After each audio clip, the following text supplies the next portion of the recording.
Venezuela, irónicamente, está repleta de vacíos. Vacíos de saber, descubrir, ventilar, con miras al indispensable desentrañamiento histórico. En dicha tarea, curiosa y felizmente, juega un decisivo papel la ficción literaria. De allí que la historia no contada de Inés Muñoz Aguirre nos resulte oportuna. Este tema de la Venezuela no contada es muy importante. Es importante porque nosotros necesitamos construir memoria. En la medida en que nosotros construyamos memoria, vamos a poder también construir un futuro desde otras perspectivas. Cuando yo arranqué a trabajar esta novela y empecé a investigar los hechos históricos, encontré que el arzobispo Narciso Coll y Prat llevaba apuntes de lo que sucedía en esa Venezuela de 1814. El tema es que el arzobispo era realista porque él era representante del rey. A su vez, dentro del ejército de Bolívar, es decir, de los patriotas, estaba José Trinidad Morán, un militar que se dedicó a recoger ese punto de vista. ¿Qué sucede con un punto de vista o qué podría suceder si existe un punto de vista capaz de enlazar estos dos extremos? Y allí nace mi personaje de ficción, Matías Almeida, que es un periodista y es quien se encarga, a través del ejercicio del periodismo, de cuestionar ambos extremos y tratar de establecer un camino más lógico, más analítico, más comprometido. Con un lleno que revela la avidez por desentrañar el pasado, Muñoz Aguirre, periodista, escritora y editora, presentó en la librería El Buscón del Centro Cultural Trasnocho una novela que devela un episodio muy doloroso de nuestra gesta emancipadora, con muchas páginas verdaderas y licencia para contar: la migración a Oriente. Y bueno, decirles también que me emociona mucho tener a Inés aquí, una gran amiga solidaria para muchos, con esos espacios de difusión tan maravillosos que tiene ella. Así que me place mucho que este sea el lugar donde se presenta esta novela, La historia no contada, de Inés Muñoz Aguirre. Bien, esta novela se inscribe dentro de una ya larga tradición venezolana, que es la novela histórica, es decir, la novela basada en hechos históricos, pero que es una ficción también. ¿Con quién comienza esta tradición? Con Eduardo Blanco, Venezuela Heroica y Zárate. Y en el siglo XX tiene toda una línea extraordinaria de novelas históricas. Yo diría incluso que la tradición de novelas históricas venezolanas es la más abundante. Ahí están los libros de Mario Briceño Iragorri, que están a caballo entre la investigación histórica y la novela.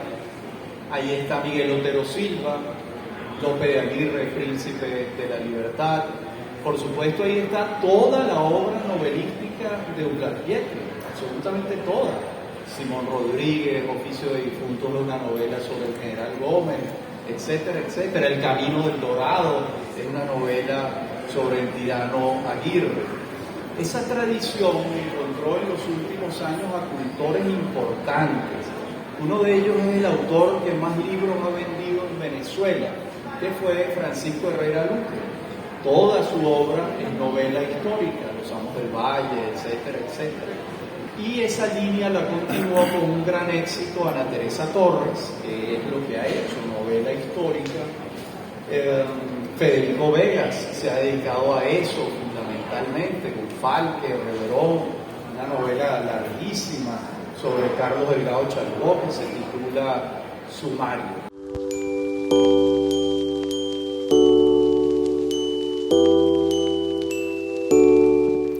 Existe en el país la extraña conducta de ocultar sucesos que, por incómodos que parezcan, expone la flaqueza de los hombres que forjaron nuestra nacionalidad.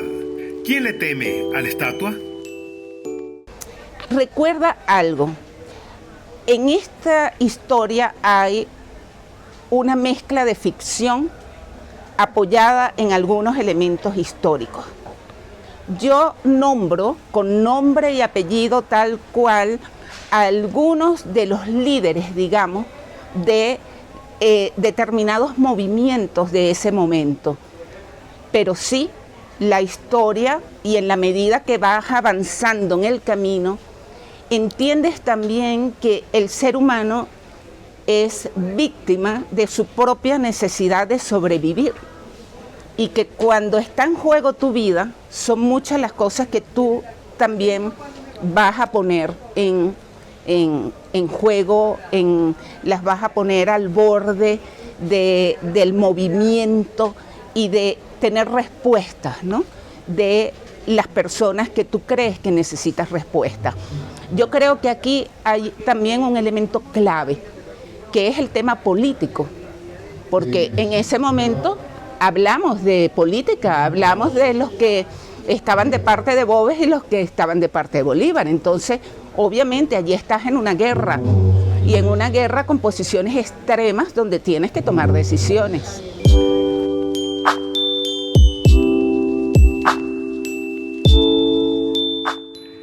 En la aventura editorial son cómplices necesarios el lector, el librero y la editora.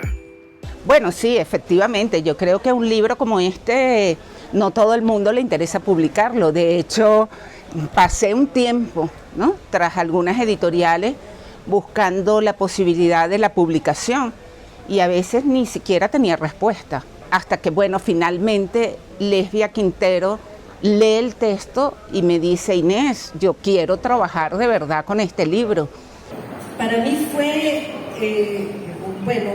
un privilegio. Yo he sido una editora afortunada porque he tenido la oportunidad de publicarle a muchísima gente libros de una calidad literaria indudable. Cuando Inés me habló de este proyecto y me dijo que tenía ganas de publicarlo, que vamos a ver, te lo mando, ¿qué opinas? Yo lo leí, yo me quedé enamorada de la historia, pero al mismo tiempo también impresionada, porque admito que muchas de esas cosas que Inés cuenta allí yo las ignoraba totalmente. De hecho, pensé que una gran parte era ficción. Yo había leído Boves el Uruguayo y bueno, allí están las pinceladas del éxodo, pero ese libro, como ustedes saben, se centra más que todo en la figura de Boves. Esta es la inmigración. Esa es la protagonista, esos son los 19 días, esa es la angustia que uno lee desde la primera línea hasta el final. La presentación de la historia no contada estuvo a cargo del poeta, docente y, no lo olvidemos, historiador Rafael Arraiz Luca, conocedor de las aguas cenagosas de nuestra historia.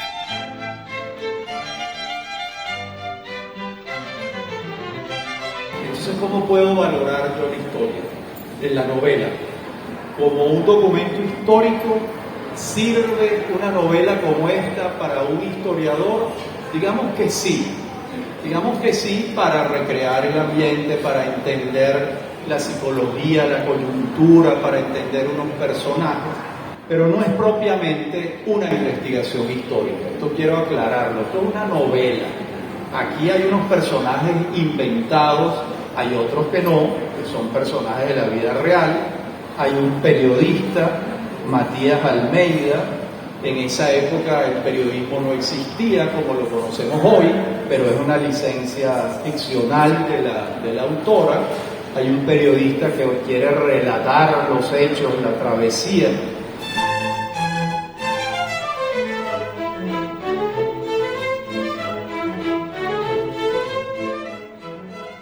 Lenguaje e historia aparecen siameses.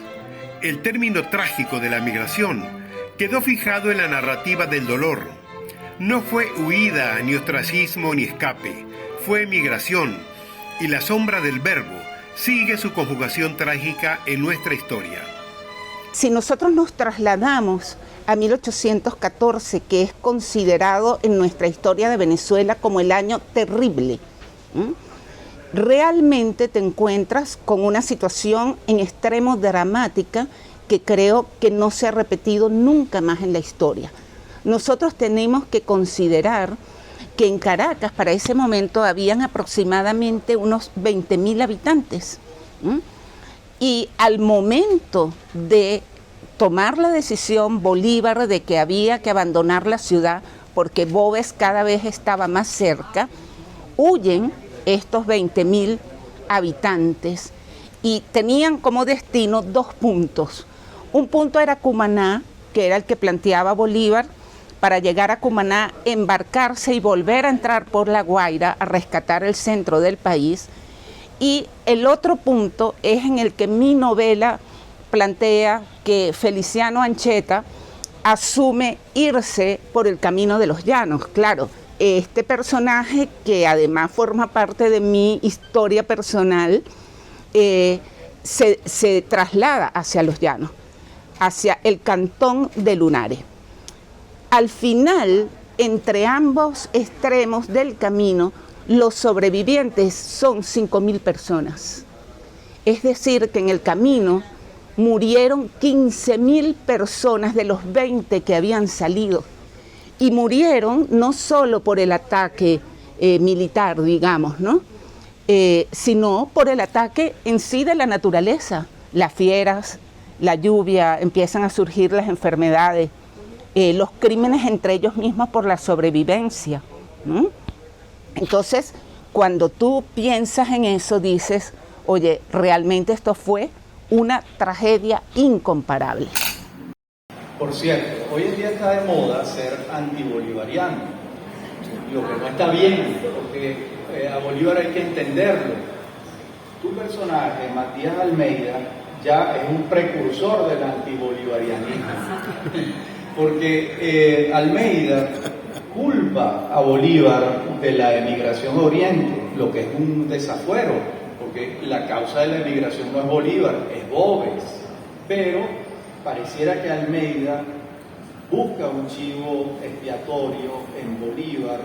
Almeida, tú le das voz a través de Almeida a ese antibolivarianismo que se ha sentado entre nosotros por razones comprensibles, ¿verdad? Porque tenemos 23 años oyendo unas versiones de Bolívar completamente disparatadas y Bolívar está muy lejos de ser un ser despreciable o secundario, un personaje extraordinario, de una inteligencia absolutamente superior y un personaje histórico, y los personajes históricos hay que abordarlos con pensamiento crítico.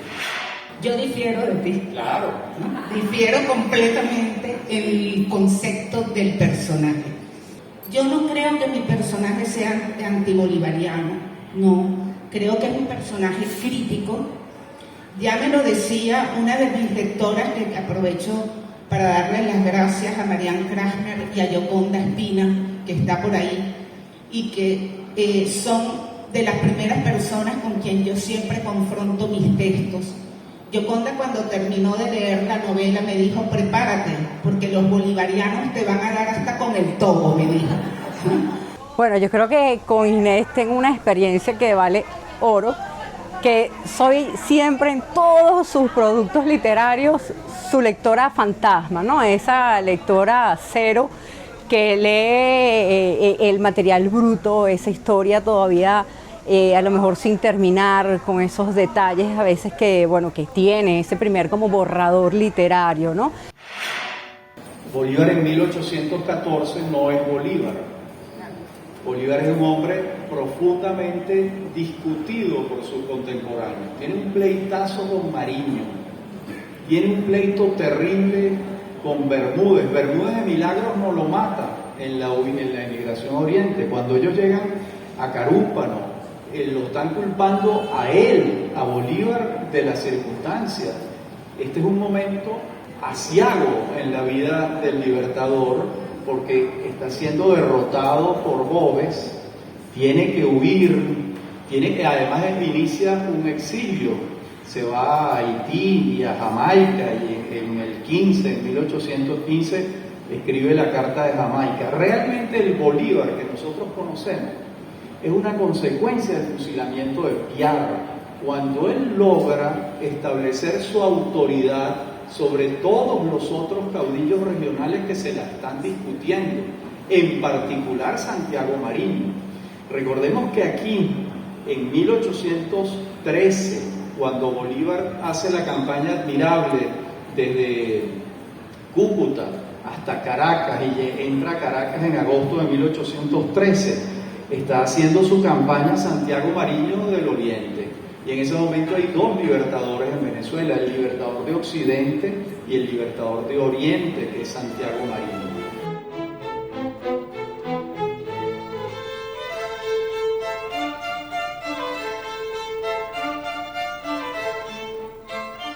Me llevé 6 años en lo que fue el proceso de escritura, reescritura y volver a reescribir sobre eso. De hecho, el final que están leyendo hoy en día en el libro, yo lo rehago hace un año prácticamente. Era otro el final, ¿no? Bueno, incluso me permito decir que como editora yo le dije, pero ¿por qué tú hiciste ese final? Por Dios, me rompiste el corazón.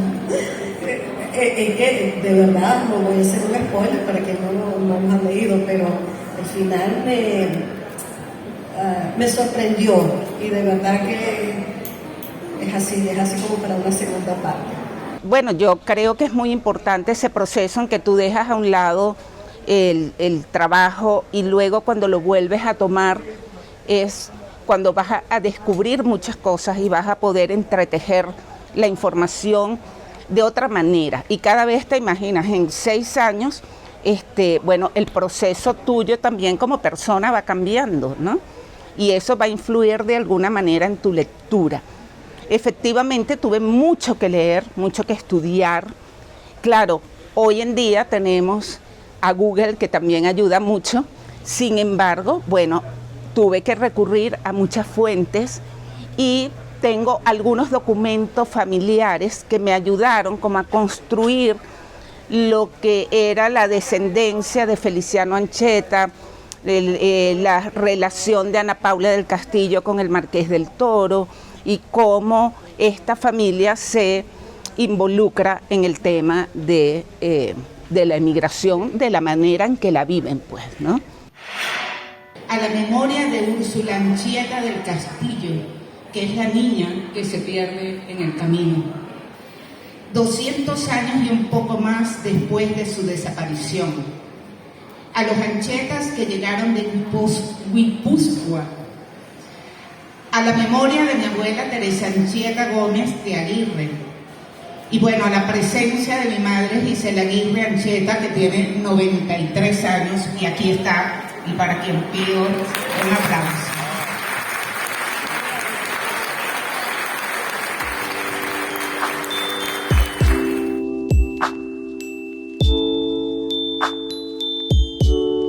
Como lo que se sintió hoy, ¿no? Esa energía en cuanto a esa calidad, en cuanto a esa historia, en cuanto a esa narrativa, que además resulta no solamente en la historia no contada, sino en todos los otros libros de Inés, tanto en el género de novela negra, como en la poesía, como en la narrativa.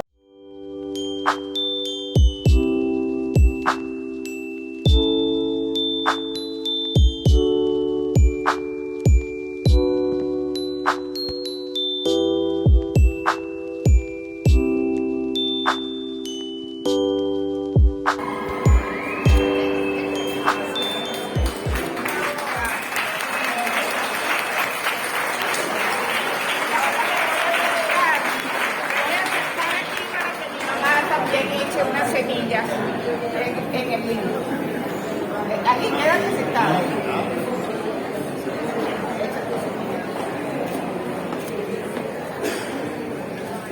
Hola.